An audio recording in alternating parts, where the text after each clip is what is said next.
Welcome students, स्वागत है आप सबका आरबीएससी ऑनलाइन क्लासेस में। बच्चों, हम क्लास 10th में एसएसटी के वो चैप्टर्स कंप्लीट करने में हैं जो आपके हाफ ईयरली एग्जाम में आ रहे हैं, जिनमें ज्योग्राफी के जो 3 चैप्टर आ रहे हैं वो हमने कंप्लीट कर लिए हैं पहले ही। अगर आपने नहीं देखे हैं तो वो वीडियोस देखिए। इकोनॉमिक्स में जो 2 चैप्टर आ रहे हैं वो भी हमारे कंप्लीट है। बच्चे सिविक्स जिसमें 4 चैप्टर आ रहे हैं, तो वो तीसरा चैप्टर जो है वो चैप्टर हमने कंप्लीट कर लिया है और आज उसके क्वेश्चन आंसर देखेंगे। बहुत ज्यादा लेंदी आपके सिलेबस नहीं है हाफ ईयरली को देखते हुए, क्योंकि जो तीनों के तीनों चैप्टर है हिस्ट्री के वो अभी हाफ ईयरली में नहीं आ रहे हैं, वो आपके सिर्फ बोर्ड में दिए जाएंगे। तो आपके लिए कोई ज्यादा मुश्किल नहीं होगा ये सब अटेम्प्ट करना।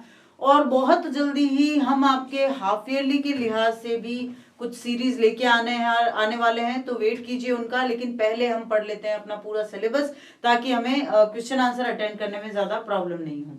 तो चलिए शुरू करते हैं। ये जो हमारा चैप्टर है डेमोक्रेसी एंड डाइवर्सिटी, लोकतंत्र और विविधता, बहुत ही इंटरेस्टिंग चैप्टर था। उसके बारे में हमने बहुत कुछ गहराई से पढ़ा। 2-3 क्वेश्चंस हैं जो बहुत इंपॉर्टेंट होते हैं, लेकिन मैं आपके लिए जो क्वेश्चंस लाई हूं उनसे बाहर कहीं भी नहीं जाएगा। मतलब ओवरऑल जितने भी क्वेश्चंस बन सकते हैं इस चैप्टर में से वो सभी मैंने बना दिए हैं। पहला क्वेश्चन है, सामाजिक विभाजन की राजनीति के परिणामों को निर्धारित करने वाले 3 कारकों की चर्चा कीजिए। देखो, कई बार क्वेश्चन जो रहते हैं इतनी अजीब सी लैंग्वेज में आते हैं, ऐसी भाषा में आते हैं जो जल्दी से हमें समझ में नहीं आती। Discuss 3 factors that determine the outcomes of the politics of social division. सामाजिक विभाजन जितने भी होते हैं उनके आधार पर किस तरह से पॉलिटिक्स होती है, उसके आउटकम्स क्या होते हैं, उसके परिणाम क्या होते हैं, वो हमें बताने हैं।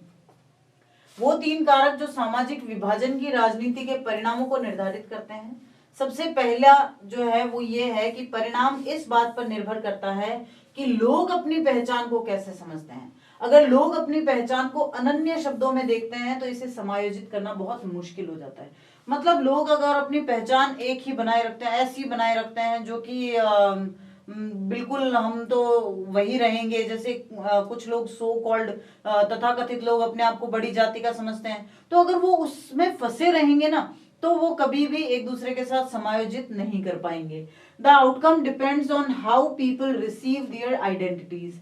If people see their identities in singular and exclusive term, it becomes very difficult to accommodate. पहली बात। दूसरी, ये इस बात पर निर्भर करता है कि राजनीतिक नेता भी किसी समुदाय की मांगों को कैसे उठाते हैं।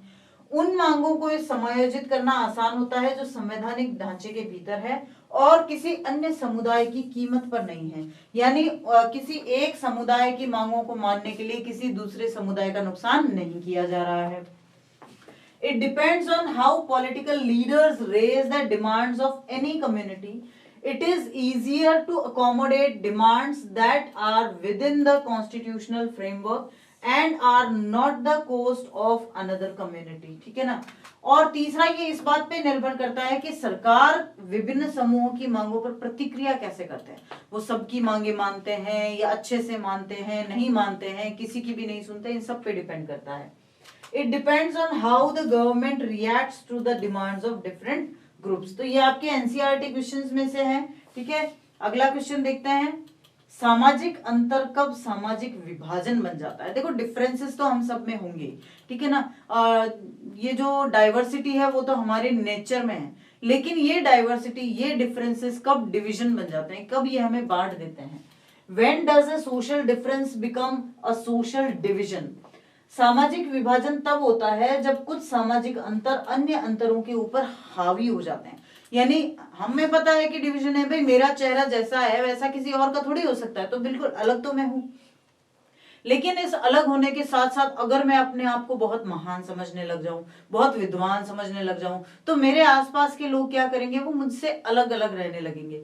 तो इस तरह अगर हम किसी अपनी विशेषता या किसी और अंतर को जो है वो ओवरलैप कर देते हैं, ओवरलैप करने उसके ऊपर हावी कर देते हैं, तो क्या होता है, तो ये विभाजन बन जाते हैं।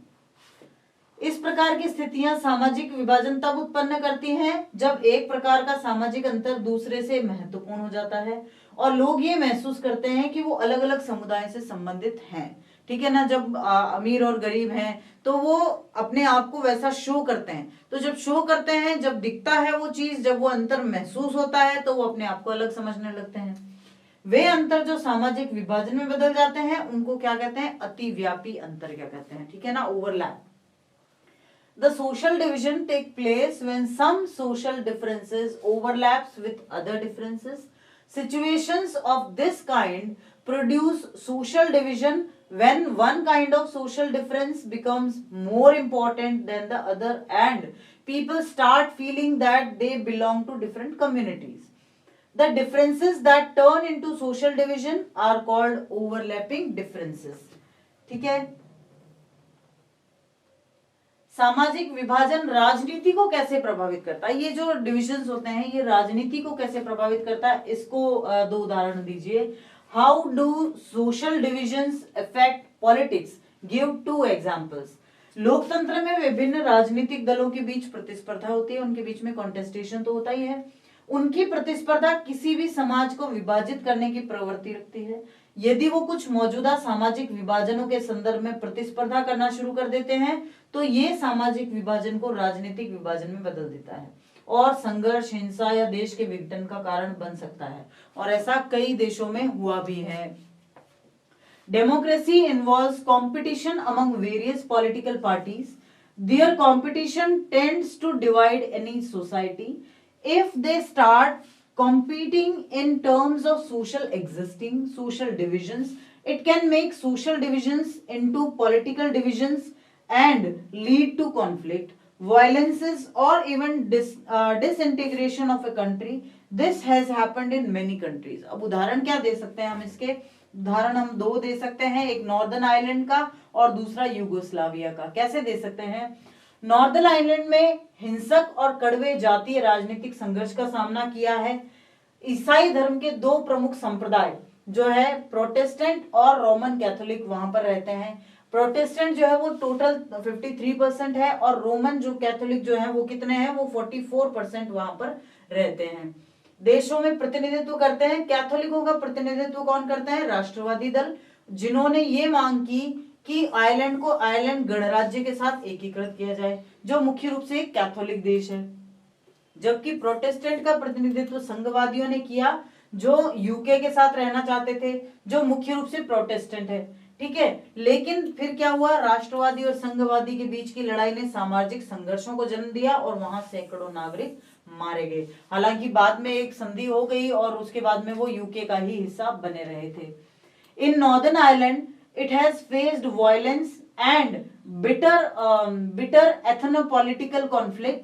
2 major sects of Christianity, Protestants, which are 53% of the total population, and Roman Catholics, which are 44% of the total population, are represented in the country. The Catholics were represented by nationalist parties who demanded that Northern Ireland would be unified with the Republic of Ireland, a predominantly Catholic country, and the Protestants were represented by Unicists who wanted to remain with the UK, which is predominantly Protestant. The fight between nationalists and Unicists led to social conflict where hundreds of civilians died. तो देखो किस तरह से 2 वर्गों ने जो अंतर है उस अंतर ने विभाजन किस तरह से पैदा कर दिया। ऐसा ही यूगोस्लाविया में भी हुआ। यूगोस्लाविया धार्मिक और जातीय आधार पर राजनीतिक प्रतिस्पर्धा के कारण यूगोस्लाविया का 6 देशों में विघटन हुआ। मतलब यूगोस्लाविया जो है अंततः बट गया और 6 देशों में टूट गया। Political competition among religious and ethnic lines led to the disintegration of Yugoslavia into 6 independent countries. ठीक है, तो ये 2 एग्जांपल दे सकते हैं, एक नॉर्दर्न आयरलैंड का, एक यूगोस्लाविया का। ये एक फिल इन द ब्लैंक है जिसमें आपको 2 तरह के सोशल डिफरेंसेस पूछे हैं। तो पहले में होगा ओवरलैपिंग और दूसरे में होगा क्रॉस कटिंग। पहले में होगा अतिव्यापी और दूसरे में होगा अंतर्व्यापी। फिर क्या बनेगा, अतिव्यापी सामाजिक अंतर गहरे सामाजिक विभाजन और तनाव की संभावनाएं पैदा करते हैं, जबकि अंतर्व्यापी सामाजिक मतभेद आमतौर पर संघर्ष का कारण नहीं बनते हैं। क्या फर्क है इन दोनों में, ये अगले कुछ क्वेश्चंस में आया हुआ है और ये सबसे इंपॉर्टेंट क्वेश्चन है इस चैप्टर का। आप नोट डाउन कर लीजिए, ये इस चैप्टर का सबसे इंपॉर्टेंट क्वेश्चन है। Overlapping social differences create possibilities of deep social divisions and tensions. Cross-cutting social differences do not usually lead to conflicts. अगला क्वेश्चन है, in dealing with social divisions, which one of the following statements is not correct about democracy? सामाजिक विभाजन से निपटने की लोकतंत्र के बारे में निम्नलिखित में से कौन सा कथन सत्य नहीं है? लोकतंत्र के बारे में, लोकतंत्र में राजनीतिक प्रतिस्पर्धा के कारण राजनीति में सामाजिक विभाजन हमें दिखता है, बिल्कुल दिखता है। Due to political competition in a democracy social division get reflected in politics, of course it get reflected. Next है, लोकतंत्र में समुदायों के लिए शांतिपूर्ण तरीके से अपनी शिकायतों को आवाज देना संभव है। In a democracy it is possible for communities to voice their grievance in a peaceful manner, बिल्कुल सही है, लोकतंत्र में सब अपनी बात कह सकते हैं।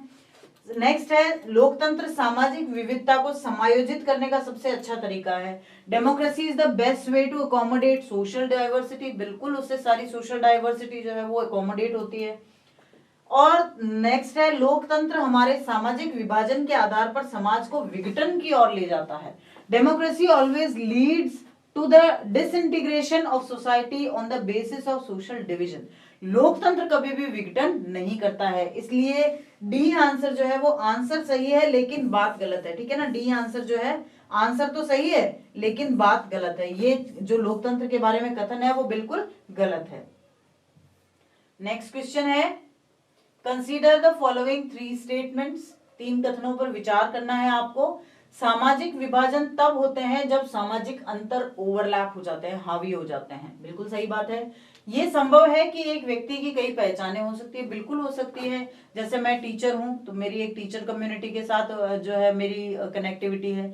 मैं औरत हूं तो एक तरह से देखा जाए तो जो फेमिनिज्म है उसके साथ मेरी कनेक्टिविटी हो सकती है। भारतीय हूं मैं, तो इस तरह से मेरी अलग अलग कई सारे पहचानें हो सकती हैं। सामाजिक विभाजन केवल भारत जैसे बड़े देश में मौजूद है, क्या ऐसा पॉसिबल है? क्योंकि श्रीलंका में हमने देखा कि सिंहाला और तमिल जो आपस में लड़ रहे थे, बेल्जियम में हमने देखा कि अलग अलग जातियों अलग अलग भाषाओं वाले लोग आपस में अकोमोडेट कर रहे थे। तो विभाजन तो खैर हर जगह होता ही है। Social divisions take place when social differences overlap, exactly. It is possible that a person can have multiple identities, of course everyone has. Social divisions exist in only big countries like India, ये बिल्कुल सही नहीं है। तो अब question है कि इनमें से कौन सा कथन सही है? Of course A and B is right and the C is not right. So A और B बिल्कुल सही है, दूसरा जो आंसर है वो सही है, बाकी सब गलत है। Now arrange the following statements in a logical sequence and select their right answer by using the code given below. निम्नलिखित जो कथन है उनको तार्किक क्रम में व्यवस्थित करना है और नीचे दिए गए कूट का प्रयोग करके सही उत्तर चुनना है।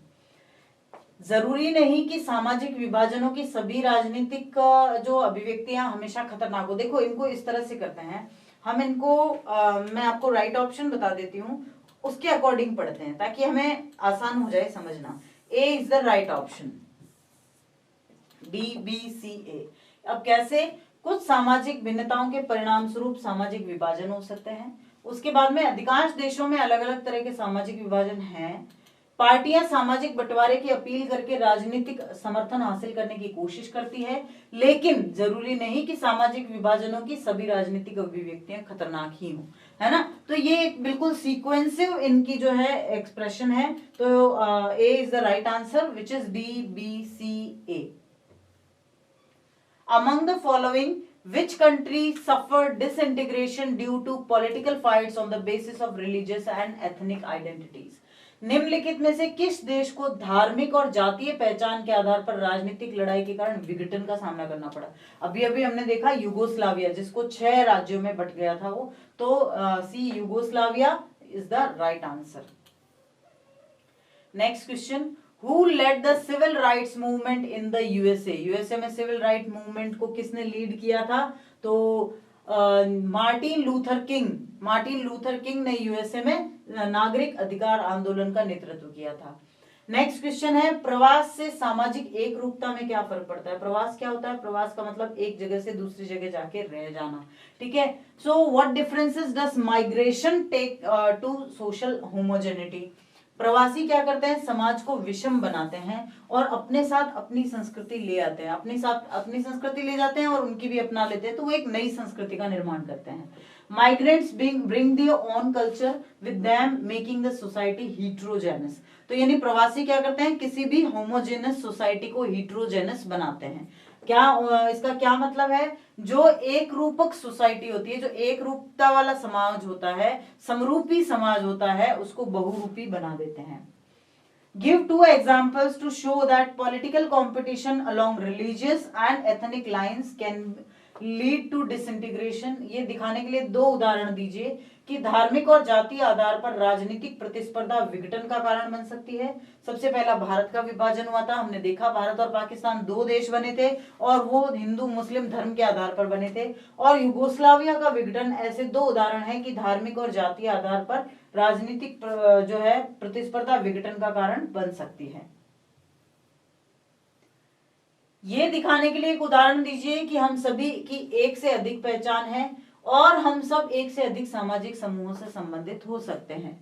Give one example to show that we all have more than one identity and can belong to more than one social group. Of course, मैंने अभी आपको समझाया है कि I can be a teacher, that's why I'm belonging to the teacher community.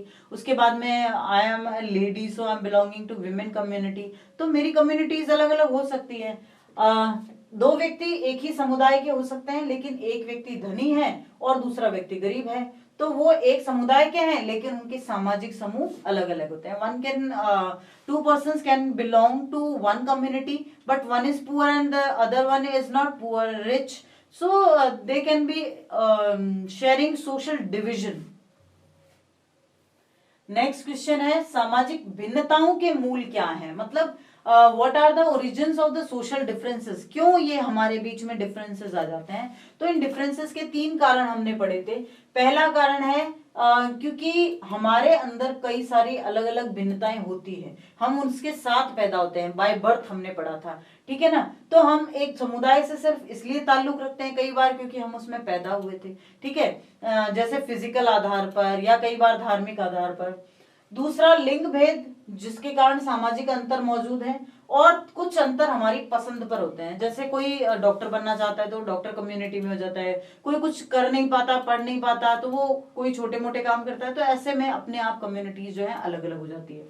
The first difference, or you can say the first origin of the difference is by birth, second is by gender inequality or gender differences, and third is by choice। ठीक है ना, birth के आधार पर तो आप कुछ कर नहीं सकते, आप जहां पैदा हुए हो, जिस तरह के सिनेरियो समाज में पैदा हुए हो वहां रहते हो।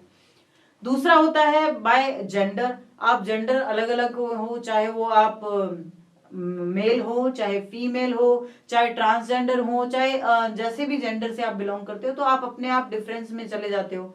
और the third is by choice, someone wants to do something और इस आधार पर वो अपने आप दूसरी कम्युनिटी से अलग हो जाता है। Next question, social diversities in a country need not to be seen as a source of danger. Discuss। किसी देश में सामाजिक विविधता को खतरे के स्रोत में नहीं देखा जाना चाहिए, इस पर चर्चा कीजिए।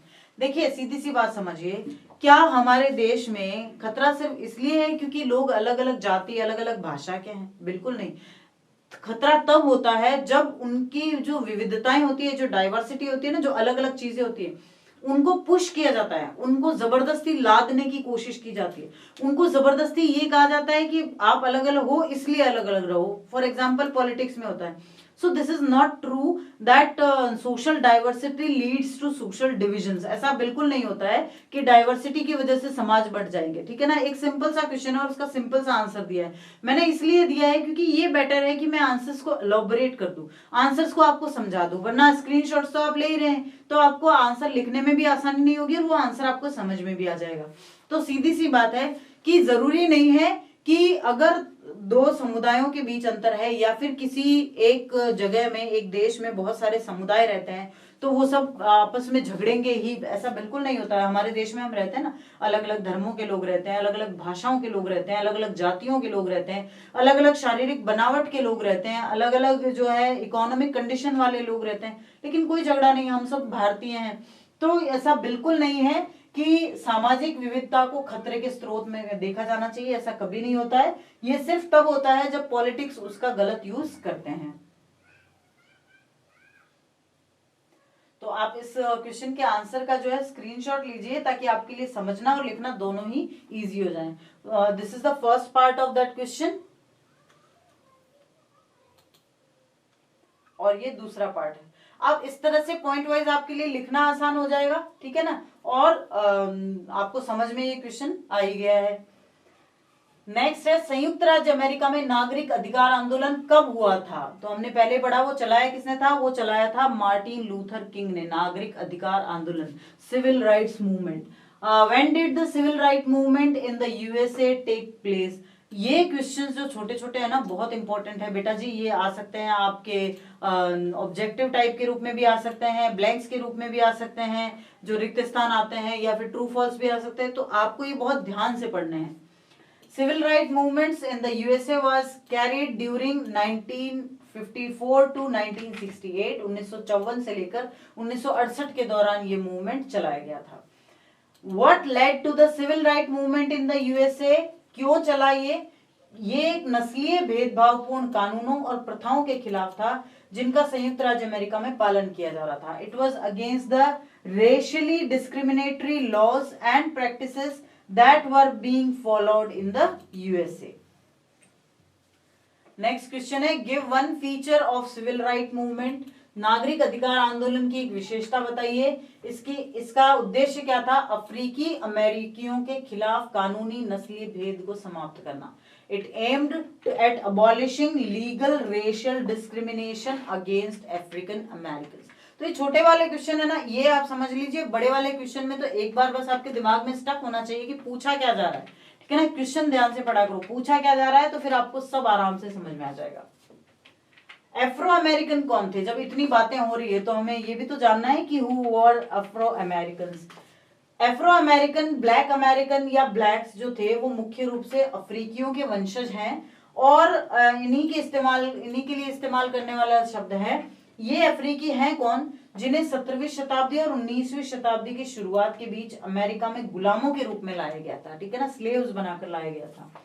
अफ्रो अमेरिकन, ब्लैक अमेरिकन और blacks are the terms used to refer mainly to the descendants of the Africans who were brought into America as slaves between 17th century and early 19th century. Now, what do you understand by the black power? अश्वेत शक्ति से आप क्या समझते हैं? ये क्या था? ये एक आंदोलन था, ठीक है ना। आप उसके लिए ये नहीं लिख देंगे कि जो मैक्सिको ओलंपिक में जो हुआ, पूरी कहानी नहीं लिखनी, आपसे सिर्फ पूछा है कि इससे आप समझते क्या हैं। ये एक आंदोलन था जो 1966 में उभरा और 1975 तक चला, जो एक अधिक उग्रवादी नस्लवाद विरोधी आंदोलन था, जो अमेरिका में नस्लवाद को समाप्त करने के लिए जरूरत होने पर हिंसा की भी वकालत करते थे। मतलब ये सोचते थे कि अगर हमें अब जरूरत पड़ी तो अब हम वायलेंट भी हो जाएंगे। हालांकि मार्टिन लूथर किंग जूनियर जो थे वो कभी भी वायलेंस नहीं चाहते थे, वो हमेशा गांधी जी के पद चिन्हों पर चले। लेकिन ये जो ब्लैक पावर का आंदोलन है ये वायलेंट होने पर भी विश्वास रखता था। This was a movement that emerged in 1966 and lasted till 1975, which has a more militant anti-racist movement, advocating even violence if necessary to end racism in the US.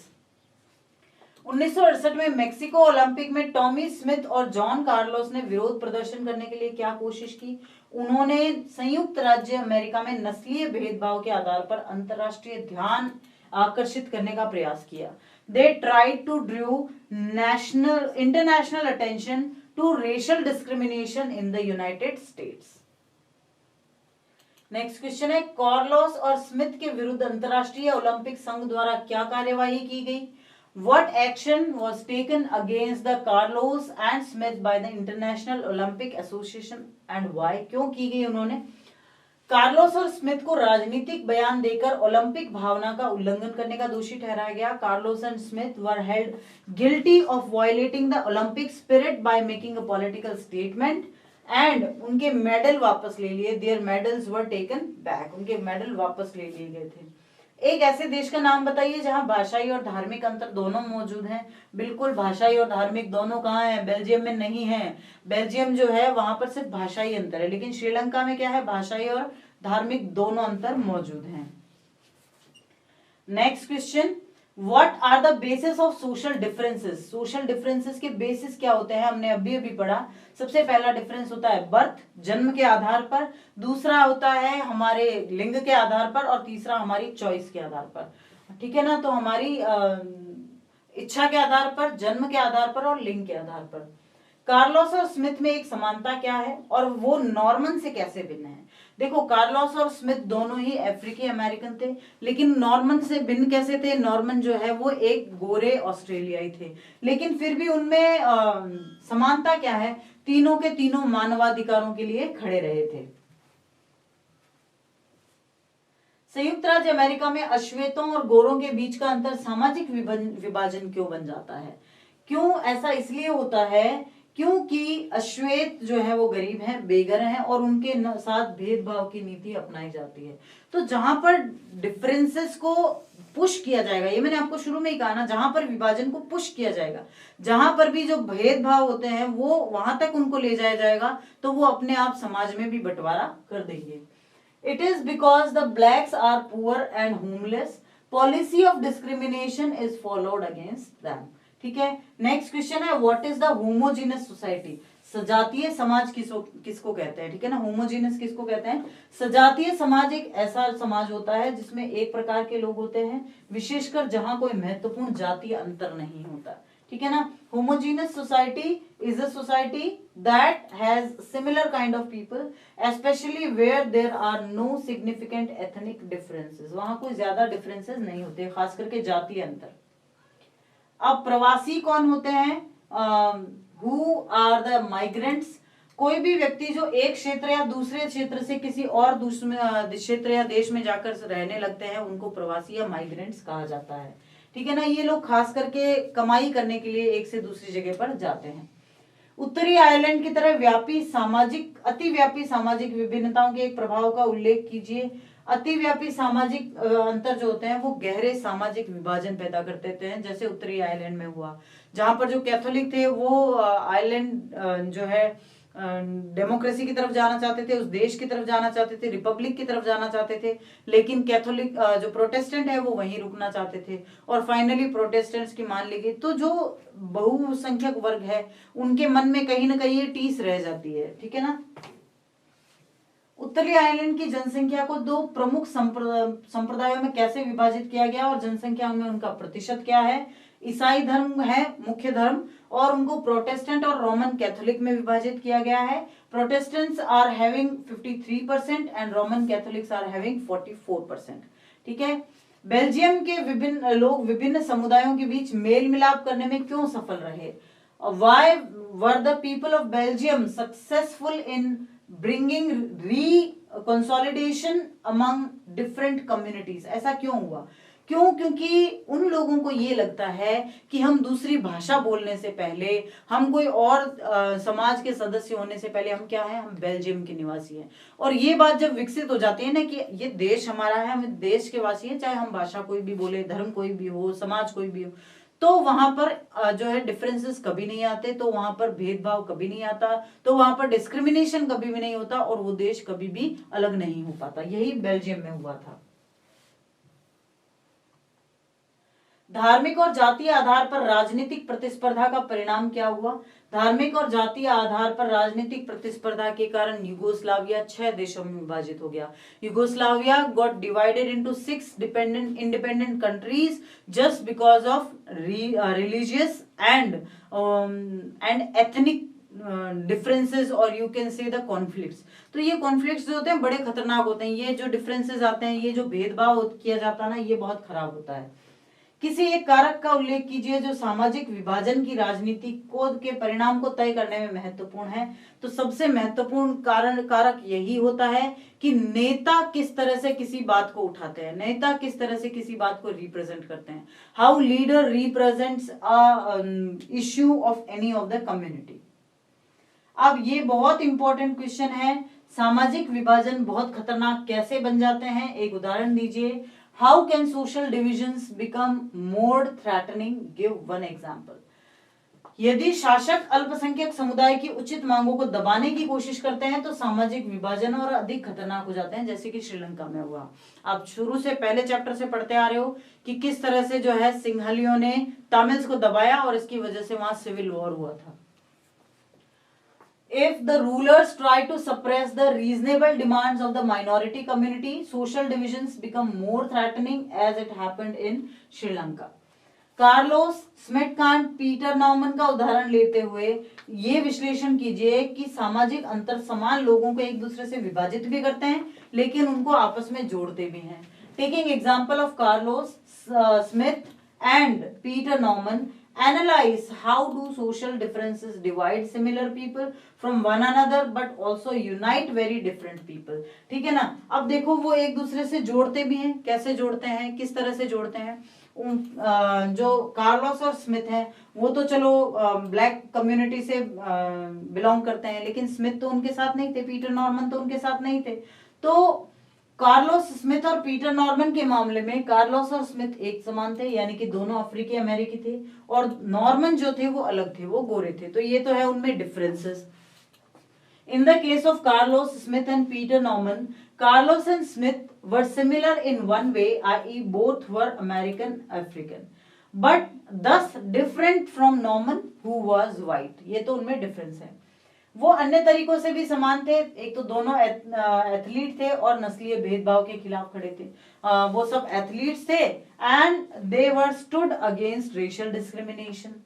एक ही धर्म के लोगों के लिए ये महसूस करना भी काफी सामान्य है कि वो अलग अलग जातियों संप्रदायों के कारण एक ही समुदाय से संबंधित नहीं है, लेकिन विभिन्न धर्मों के लोगों के लिए एक ही जाति और एक दूसरे के करीब महसूस करना भी संभव है।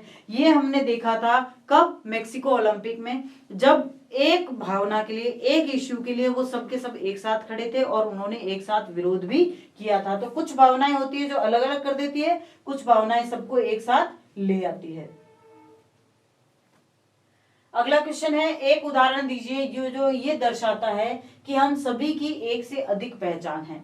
Give one example to show that we all have more than one identity. ठीक है, ये सच है कि विभिन्न संदर्भों में हम सभी की एक से अधिक पहचान होती है। जैसे हम कार्लोस स्मिथ और नॉर्मन का उदाहरण ले सकते हैं। कार्लोस और स्मिथ की अफ्रीकी अमेरिकी के रूप में समान पहचान है। Carlos and Smith have common identity as African American. Carlos और स्मिथ की नॉर्मन से अलग पहचान है क्योंकि नॉर्मन गोरे हैं। Carlos and Smith have different identity from Norman who is white. तीनों की एक समान पहचान है क्योंकि वो एथलीट है और नस्लीय भेदभाव के खिलाफ है। All three have common identity too, as they are all athletes who are against racial discrimination. अब ये पूरी घटना का पूछा है कि पूरी घटना का आप एग्जाम्पल दीजिए, तो हमने पूरी घटना बहुत अच्छे से पढ़ी थी कि 1968 में जो मैक्सिको ओलंपिक्स हुए थे, उन मैक्सिको ओलंपिक्स में जो मेडल जीता गया था, तो कार्लोस और स्मिथ ने मेडल जीते थे respectively gold and bronze medal, और पीटर नॉर्मन ने सिल्वर मेडल जीता था। और जब पदक समारोह हो रहा था, when the medal ceremony was going on, तब क्या हुआ, तब कार्लोस और स्मिथ दोनों ही अपनी मुट्ठियां कस के और हाथ ऊपर करके और अपने सिर नीचे करके खड़े हो गए। तो ये किसका प्रतीक था? उनकी कसी हुई मुट्ठियां जो थी वो ब्लैक पावर, अश्वेत शक्ति का प्रतीक था। उनका सिर नीचे किया हुआ था, ये उनका ब्लैक जो है उनको डिस्क्रिमिनेट किया जा रहा था, उनके साथ भेदभाव किया जा रहा था, इसका प्रतीक था। उन्होंने काले मोजे पहन रखे थे, जूते नहीं पहने थे, ये किसका प्रतीक था? ये प्रतीक था कि जो काले लोग हैं, जो अश्वेत लोग हैं, वो गरीब हैं, इसका प्रतीक था। और पीटर नॉर्मन ने भी उनका साथ दिया, उनकी तरह जेस्चर नहीं अपनाया, ना मुट्ठियां बांधी, ना सिर नीचे किया, ना काले मोजे पहने। उन्होंने क्या किया, उन्होंने अपने जो शर्ट था, जो टी शर्ट था, उसके ऊपर ह्यूमन राइट्स का बैज लगा दिया। तो इस तरह तीनों ने उस भेदभाव का विरोध किया जो अमेरिका में हो रहा था, यूएसए में हो रहा था, काले और गोरों के बीच में भेदभाव हो रहा था, उसका पुरजोर विरोध किया था। लेकिन हुआ क्या, ठीक है ना, उसके परिणाम क्या हुए? अंतरराष्ट्रीय ओलंपिक संघ ने कार्लोस और स्मिथ को राजनीतिक बयान देकर ओलंपिक भावना का उल्लंघन करने का दोषी ठहराया और उनके पदक वापस ले लिए गए थे। The International Olympic Association held Carlos and Smith guilty for violating the Olympic spirit by making a political statement and took their medals back. और संयुक्त राज्य अमेरिका में उनकी इस कार्यवाही के लिए बहुत आलोचना हुई। In USA they were criticised for their action. Australia में नॉर्मन को अगले ओलंपिक के लिए ऑस्ट्रेलियाई टीम में शामिल नहीं किया गया। In Australia Norman was not included in the Australian team for the next Olympic. अपनी कार्यवाही के परिणाम स्वरूप एथलीट नागरिक अधिकार आंदोलन के लिए अंतरराष्ट्रीय ध्यान आकर्षित करने में सफल रहे। As a result of their action, the athletes succeeded in drawing international attention for the civil right movement. और ये मूवमेंट कब तक चला? 1954 से लेकर 1968 तक चला था। Later on, St. George's State University honored Carlos and Smith, their former students, and installed their statue in the university campus. बाद में सेंट जॉर्ज स्टेट विश्वविद्यालय ने अपने पूर्व छात्रों, क्योंकि ये कार्लोस और जो स्मिथ है वो वहां पढ़ चुके थे, उनको सम्मानित किया और वहां पर उनकी मूर्तियां लगाई थी। जब 2006 में नॉर्मन की मृत्यु हुई तो स्मिथ और कार्लोस उनके अंतिम संस्कार में भी शामिल थे। When Norman died in 2006, Smith and Carlos were pallbearers at the funeral. उदाहरण की सहायता से सामाजिक अंतर और सामाजिक विभाजन में अर्थ समझाइए। देखो ये 3 क्वेश्चन जो हैं बड़े वाले बहुत इंपॉर्टेंट है आपके लिए। पहला जो मेक्सिको ओलंपिक में हुआ वो, दूसरा सामाजिक विभाजन और सामाजिक अंतर, और तीसरा जो अंतरव्यापी विभाजन या अंतरव्यापी अंतर और जो अतिव्यापी जो भेदभाव है उनके बारे में, जो क्रॉस कटिंग ओवरलैपिंग है ना उनके बारे में। ये तीनों क्वेश्चन बहुत इंपॉर्टेंट है, इनमें से एक क्वेश्चन जरूर छपेगा। Differentiate between social differences and social division with the help of example. हम हर समाज में एक सामाजिक अंतर होता है। लोगों में भाषा, जाति, धर्म, क्षेत्र, आर्थिक स्थिति, पेशे या किसी अन्य मुद्दे के आधार पर मतभेद तो होते ही हैं। सामाजिक, आर्थिक और नस्लीय असमानता के आधार पर लोगों के साथ भेदभाव किया जाता है। A social difference exists in every society.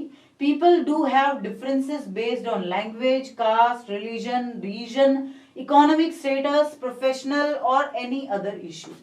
People are discriminated against these basis or social, economic and racial inequality. दूसरी ओर एक सामाजिक विभाजन का मतलब ये होता है कि मतभेद जो है वो ओवरलैप होते हैं, एक दूसरे पर हावी हो जाते हैं। उदाहरण के लिए यदि कोई निम्न जाति, धर्म, वर्ग या जाति समूह से संबंधित है तो उसे हीन माना जाएगा, उसके साथ भेदभाव किया जाएगा, उसके साथ कठोर भेदभाव किया जाएगा। उदाहरण के लिए अमेरिका में अश्वेतों और गोरों के बीच विभाजन था। अश्वेत गरीब और बेघर थे तो उनके साथ भेदभाव किया जाए, मतलब एक तो उनके चमड़ी का फर्क, और दूसरा वो गरीब थे वो अमीर थे, तो ये 2 भेदभाव आ गए। इन दोनों की वजह से बहुत अंतर आ गया और फिर एक ने दूसरे पर अत्याचार करने शुरू कर दिए। तो ये जो चीजें हैं उनके साथ भेदभाव किया गया, कानून भी उनके खिलाफ था। भारत में भी निम्न जातियों के बारे में यही कहा जा सकता है। On the other hand, a social division would mean that the differences overlap. For example, if one belongs to lower caste, race, religion, class or ethnic group, he will be treated as inferior, will be discriminated against and be subjected in harsh treatment, just as that was happened in America and still happening in India with Dalits. कुछ आरक्षण की नीतियों के साथ सामाजिक मतभेदों को आसानी से समायोजित किया जा सकता है, लेकिन सामाजिक विभाजन कभी-कभी देश के राजनीतिक विभाजन की ओर भी ले जाता है, और ये हम भारत में रहने वाले लोगों से बेटर ये कौन समझेगा। अतिव्यापी मतभेद और अंतरव्यापी मतभेद के बीच अंतर समझाइए। अभी से इस पर स्टार लगा लीजिए, अभी से इसको एप्पल मान लीजिए। This is going to be in the paper as well as it is giving here. Differentiate between overlapping differences and cross-cutting differences.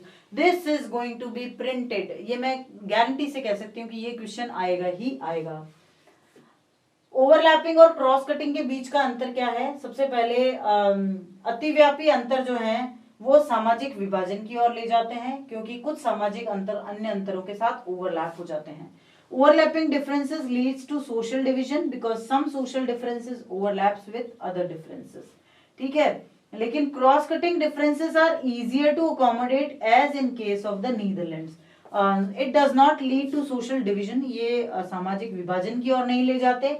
It is difficult to pit on group of people against or there because different group shares a common interest. जो अंतर्व्यापी होते हैं ना, ये सामाजिक विभाजन की ओर नहीं ले जाते, क्योंकि लोगों के एक समूह को दूसरे के खिलाफ खड़ा करना मुश्किल हो जाता है, क्योंकि अलग अलग समूह जो है वो एक दूसरे से समान हित साझा करते हैं। अतिव्यापी मतभेदों को समायोजित करना मुश्किल होता है, लेकिन जो अंतर्व्यापी है उनको समायोजित करना आसान है, जैसा कि नीदरलैंड के मामले में है। Overlapping differences are difficult to accommodate but cross cutting differences are easier to accommodate as in case of Netherland. उत्तरी आयरलैंड में ईसाई, कैथोलिक और प्रोटेस्टेंट के बीच है। यहाँ वर्ग और धर्म एक दूसरे के साथ ओवरलैप करते हैं। कैथोलिक गरीब है, उनमें भेदभाव का सामना करना पड़ता है। तो ये सारी चीजें जो हम बता सकते हैं। जबकि नीदरलैंड में वर्ग और धर्म एक दूसरे को काटते हैं, लेकिन कैथोलिक और प्रोटेस्टेंट के बीच अमीर या गरीब होने की समान है, मतलब वहां अमीर गरीब नहीं है। अब देखो, एक तरफ कैथोलिक है, एक तरफ प्रोटेस्टेंट है। यही चीज आयरलैंड में है, यही चीज नीदरलैंड में है। ठीक है, लेकिन फर्क कहाँ है? नीदरलैंड में अमीर गरीब कुछ नहीं है, आयरलैंड में अमीर गरीब है।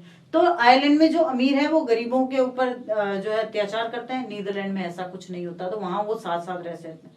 तो इस तरह से हम कह सकते हैं कि जो ओवरलैपिंग डिफरेंसेस है उनको अकोमोडेट करना बहुत मुश्किल होता है, जैसे कि आयरलैंड में हुआ।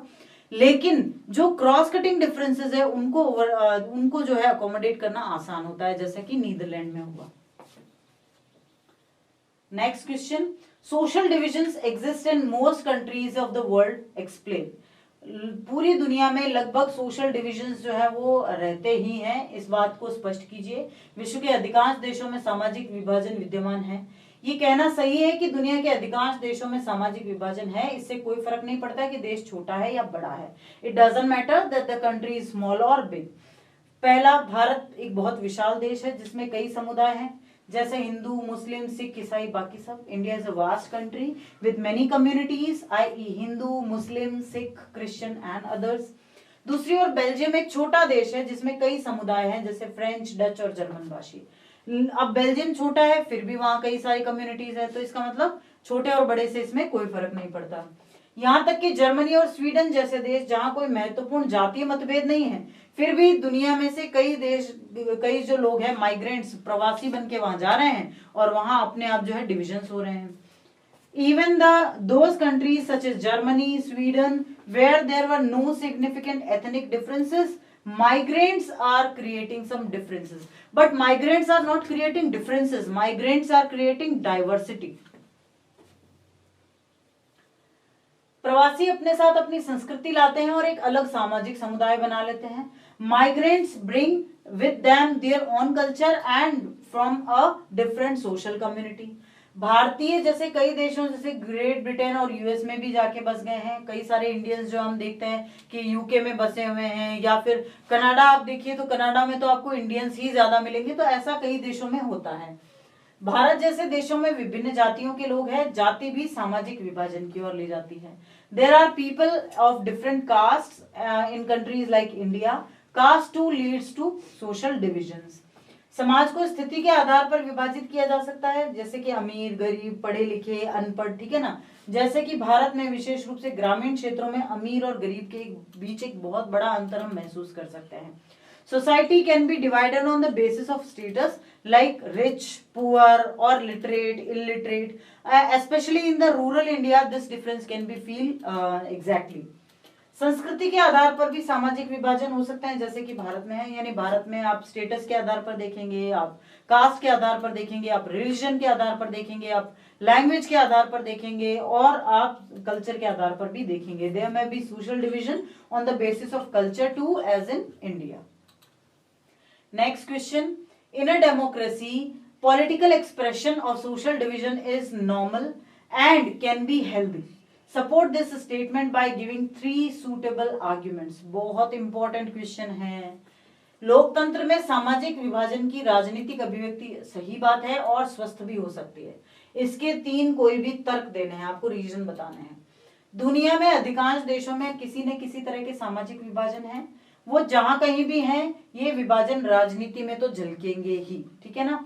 लोकतंत्र में ये स्वाभाविक ही है कि राजनीतिक दल इन विभाजनों के बारे में बात करेंगे। वो अलग अलग समुदायों से अलग अलग वादे कर सकते हैं और वंचित समुदाय की शिकायतों के निवारण के लिए नीतियां भी बनाते हैं। अब अगर एक समुदाय के लोग दूसरे पार्टी को दूसरे से ज्यादा पसंद करते हैं, लेकिन ये सब विघटन नहीं होता। विघटन कब होता है? जब उनको ओवरलैप कर दिया जाता है। Social divisions of one kind or another exist in many countries of the world. Wherever they exist, these divisions are reflected in politics. In a democracy, it is only natural that political parties would talk about these divisions. They make different promises to different communities and make policies to redress the grievances of the disadvantaged community.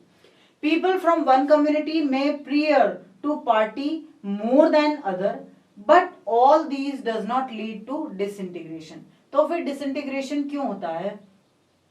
किसी देश में सामाजिक विविधता के दावे को खतरे के स्रोत के रूप में देखने की ज्यादा आवश्यकता नहीं है। क्यों? क्योंकि लोकतंत्र में सामाजिक विभाजन की राजनीतिक अभिव्यक्ति बहुत सामान्य है। ऐसा होता ही है कि अगर डेमोक्रेसी होगी तो अलग अलग तरह के लोगों को रिप्रेजेंट तो किया ही जाएगा। This kind of political expression of social division is very normal and can be healthy. This allows various disadvantaged and marginal social groups to express their grievances and get their government to attend to these. ये विभिन्न वंचित और अलग अलग सामाजिक समूहों से अपनी शिकायतें व्यक्त करने और सरकार को इन पर ध्यान देने की अनुमति देता है। Expressing of various kinds of social division in politics often result in their cancelling one another out and these reducing their intensity.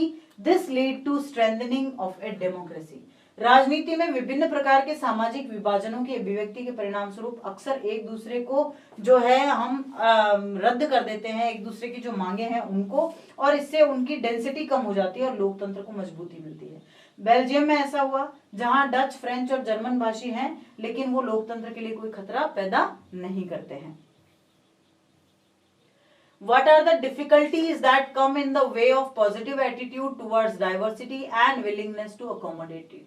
अब इसमें समस्याएं क्या क्या है? देखो, अच्छी चीजें क्या है वो हमने पढ़ी, तो अब हमें समस्याएं भी पढ़नी पड़ेगी ना। विविधता के प्रति सकारात्मक दृष्टिकोण और इसे समायोजित करने की इच्छा के रास्ते में कौन सी कठिनाइयां आती है? It is easy to say that people should have a positive attitude towards diversity and a willingness to accommodate it, but it's difficult to implement in practice. ये कहना आसान है कि लोगों में विविधता के प्रति सकारात्मक दृष्टिकोण होना चाहिए और इसे समायोजित करने की इच्छा होनी चाहिए, लेकिन व्यवहार में इसे लागू करना थोड़ा मुश्किल है। कैसे है मुश्किल? People who are the sufferers try to fight against injustice. जिन लोगों पर अत्याचार होता है वो हमेशा अन्याय के खिलाफ लड़ने की कोशिश करते हैं। Take an example of social division and the fact will be that those who are discriminated in the society or elsewhere have fought to get justice. आप कोई सा भी उदाहरण ले लीजिए कि समाज में जिसके साथ भी भेदभाव होगा वो इसके खिलाफ लड़ेगा और न्याय प्राप्त करने की कोशिश करेगा। In South Africa, Nelson Mandela and others fought against the white minority government. जैसे कि दक्षिण अफ्रीका में नेल्सन मंडेला और अन्य लोगों ने श्वेत अल्पसंख्यक सरकार के खिलाफ लड़ाई लड़ी थी। The disadvantaged or discriminated or poor people adopt democratic means as well as violent means against inequalities. वंचित या भेदभावपूर्ण या गरीब लोग असमानताओं के खिलाफ लोकतांत्रिक साधनों के साथ साथ कभी कभी हिंसक मार्ग भी अपना लेते हैं, तो वो लोकतंत्र के लिए खतरा हो जाता है। Such people who have struggled and suffered cannot adopt positive attitude unless their grievances are removed. जब तक उनकी उस स्थिति को हटाया नहीं जाए, जब तक उनको उस स्थिति का सॉल्यूशन नहीं किया जाए, तब तक वो खतरा बने रहते हैं। However, democracy is the best way to fight for recognition and also to accommodate diversity, because in democracy people can voice their demands in a peaceful and constitutional way. हालांकि लोकतंत्र जो है वो मान्यता के लिए लड़ने और विविधता को समायोजित करने का सबसे अच्छा तरीका है। क्यों? क्योंकि लोकतंत्र में ही लोग शांतिपूर्ण तरीके से संवैधानिक ढंग से अपनी मांग को सामने रख सकते हैं। They can be in a better position by electing candidates of their choice in elections, because such candidates will protect their interest. और चुनाव में अपनी पसंद के उम्मीदवारों को चुनकर ऐसा हासिल कर सकते हैं, ताकि क्योंकि उनके जो उम्मीदवार आएंगे वो उनकी बात को ही सामने रखेंगे। तो इस तरह से ये जो पीछे वाले 3 क्वेश्चन हमने पढ़े ना, बहुत इंपॉर्टेंट है, आपको ध्यान रखना है। बड़े क्वेश्चन यही आएंगे, इनसे हटकर नहीं आएंगे, ठीक है ना। तो ये थे क्वेश्चन आंसर इस चैप्टर के। जल्दी ही मिलते हैं अगले चैप्टर के साथ, जो कि आपकी हाफ ईयरली में आने वाला है। आपकी हाफ ईयरली जो प्रिपरेशन होगी, स्पेशली आपके ऑब्जेक्टिव टाइप क्वेश्चंस के साथ, वो हम बहुत अच्छी तरीके से करवाने वाले हैं। बने रहिए हमारे साथ, देखते रहिए वीडियोस को, ताकि आपकी प्रिपरेशन भी बेस्ट वे से हो सके। तो जल्दी ही मिलते हैं अगले वीडियो में, तब तक के लिए थैंक यू।